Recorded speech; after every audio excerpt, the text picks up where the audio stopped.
चलिए दोस्तों, हम लोग जैसे कि आप लोग को बता दें कि आज हम लोग महादेव वर्मा का करेंगे। इससे पहले मैंने 2 करा रखा है, तो आप लोग उसे जाकर वीडियो को ज़रूर देख लें, क्योंकि मैं महादेव वर्मा का करा दे रहा हूँ। आप लोग अभी से वीडियो को देखिएगा, कंप्लीट वीडियो को देखा करिएगा, क्योंकि आप लोग कंप्लीट नहीं देखते, इसलिए मैं कंप्लीट वीडियो नहीं डाल पा रहा हूँ। तो आप लोग वीडियो को लाइक कर दें सबसे पहले और चैनल को कर लें सब्सक्राइब। अब हम लोग वीडियो को करते हैं शुरू। आप लोग देख सकते हैं कि ये 2025 में कितनी बार पूछी जा चुकी है। मैं ये चीज़ आप लोग को दिखा दे रहा हूँ। 1 2 3 4, मतलब 4 सेट में पूछी गई, केवल आप लोग को 3 सेट में नहीं पूछी गई हैं। तो वो भी अथवा में दिया होगा, इसलिए ये नहीं लिखा है कि ये मतलब मेन फ्रंट पे दिया रहता है। चलिए हम लोग देखते हैं कि यहाँ पर आप लोग को क्या करना है। तो इनका जन्म 1907, ये आपको याद करना होगा। पहले आप लोग एक बार रिपीट करिए मेरे साथ, इनका जन्म कब हुआ था? 1907 में। जन्म स्थान फारुखाबाद में हुआ था। मृत्यु उनके 1987 ईस्वी में हुई थी। शिक्षा MA संस्कृत में लिए थे इन्होंने। शिक्षा कहाँ पर की थे? इन्होंने MA की परीक्षा की थी संस्कृत से। इनकी रचनाएं जरूर याद रखें। निहार, रश्मि, नीरजा, संध्या गीत, यामा, दीपशिखा। अगर आप लोग यहाँ पर सारे के सारे जितने हैं, निहार, रश्मिका, नीरजा, संध्या गीता, यामा, दीपशिखा, तो आप लोग को जो 1 नंबर में प्रश्न पूछता है वो भी आप लोग का हो जाएगा। 1 से 2 प्रश्न इस पर भी पूछा जाता है। तो ये आप लोग को क्या करना है, ऊपर सबसे पहले आप लोगों ने संक्षिप्त परिचय डालना है, फिर इसके चीज़ का लिखना है। जन्म इनका लिखना है, जन्म स्थान, मृत्यु, शिक्षा, रचनाएं। ये 5 चीज़ आप लोगों ने लिख दिया। अब मैं आपको बताता हूँ यहाँ पर लिखना कैसे है। चलिए, जीवन परिचय आप लोग डालेंगे, फिर लिखेंगे कि महादेव वर्मा का जन्म 1907 ईस्वी में उत्तर प्रदेश के सुप्रसिद्ध नगर फारुखाबाद में हुआ था। देखिए यहाँ पर फारुखाबाद आपने जन्म स्थान भी लिख दिया था, अब यहाँ पर आप लोग ने लिख दिया। अब जैसे कि यह एग्जामिनर जो देखेगा कि लिख देगा कि आप लोगों ने जन्म स्थान लिखा हुआ है, तो वो जान जाएगा कि इसमें जन्म स्थान फारुखाबाद आपने लिखा है। अगर कुछ त्रुटि भी होती है ना, तो फिर भी आपसे माफ़ कर दिया जाएगा, आपको पूर्ण नंबर मिल जाएगा।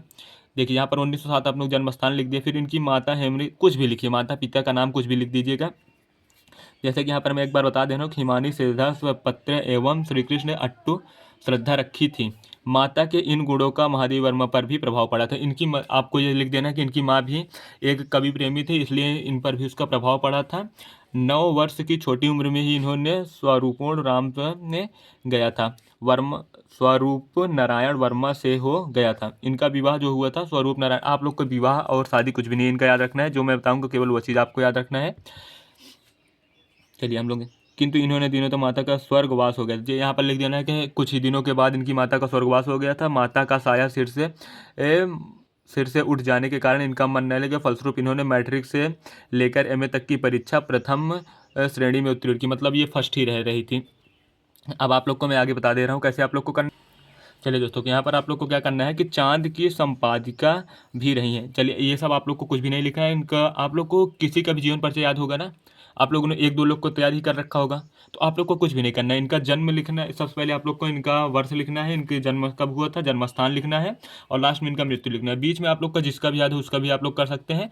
तो मैं आपको बता दे रहा हूँ, एक बार आप लोग इसे सुन लीजिएगा कि हो सकता है याद हो जाए। यहाँ से आप लोग को फिर लिखना है कि भारत सरकार ने इन्हें पद्म भूषण की उपाधि से अलंकृत किया था। ये प्रश्न बहुत इंपॉर्टेंट है। तो किससे उपाधित किया था? अलंकृत से। और 1982 में इसे संस्कृत के गौरव वर्ष का सम्मान मिलता है। ये प्रश्न आपसे 1 नंबर में पूछ सकता है, तो ये चीज़ आपको याद ही होनी चाहिए। इस वर्ष महादेवी वर्मा जी को इन्हें काव्य संग्रह यामा पर ज्ञानपीठ पुरस्कार प्राप्त हुआ था, और इस वर्ष उत्तर प्रदेश सरकार ने 1 लाख रुपए का भारतीय पुरस्कार देकर इनकी साहित्यिक सेवा को सम्मानित किया था। यहाँ पर आप लोग को याद रखना होगा कितना दिया था, 1 लाख का। ये प्रश्न आपसे बहुविकल्प में पूछ सकता है। तो जितना मैं बताया, एक बार 2 बार आप लोग वीडियो को देखेंगे, आपको 100% याद हो जाएगा। जैसे कि मैंने आपको रचनाएं पहले ही बता रखी है कि नीरजा है, रश्मि है, ये जितनी मैंने रचनाएं शुरू में बता रही वही आपको याद रखना हो। आपको कुछ भी याद नहीं रखना है, जितना मैंने बताया इतना अगर आप लोग लिख देंगे तो नंबर 1 भी नहीं कटेगा। आपसे 150 पेज तक लिखना होता है कि अगर आपने इतना ही लिखेंगे ना तो आपको 1 पेज भर जाएगा, क्योंकि मैं यहाँ पर प्रिंट करा रखा हूँ। वहाँ पर आप लोग को कॉलम से लिखेंगे, थोड़ा बड़ा बड़ा लिख सकते हैं। चलिए वीडियो को हम लोग यहीं पर समाप्त करते हैं। धन्यवाद। वीडियो को लाइक कर दें, चैनल को कर लें सब्सक्राइब। अगली वीडियो में मिलते हैं। आप लोग का किसका जीवन परिचय चाहिए आप लोग कमेंट करिए, मैं उसका भी ला दूंगा।